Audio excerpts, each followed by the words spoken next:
size of the potato is quite important. They range from a big fat rectangle, kind of thicker than my thumb, classically called a pont neuf, down to pomme allumette, which are the kind of the fast food joint style of chips, which if you have a steak frite, it's sort of what people expect, but it's the wrong size for serving alongside a steak.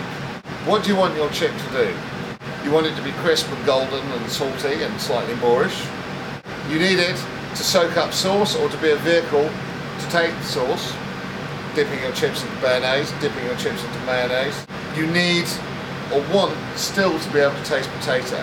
Those thin allumette matchstick potatoes, they taste the frying oil. And when you go to a kind of fast food restaurant and you have some, those first two chips are really quite delicious, and there's nothing to do with potato. But we're not talking about that. We're talking about having a great steak and some good crisp pommes frites to go with it. And this size of chip, after years of experimentation, does the best thing. You can hold it.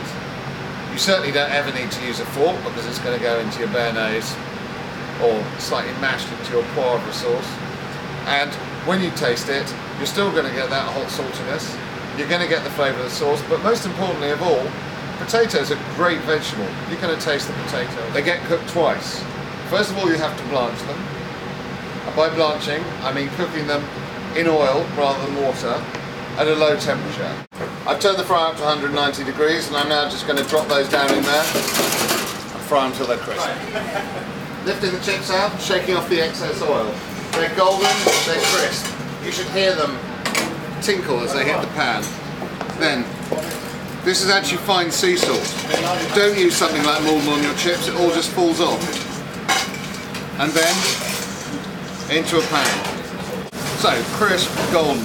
Remember, you never need to use a fork with chips. It's good manners to use your fingers.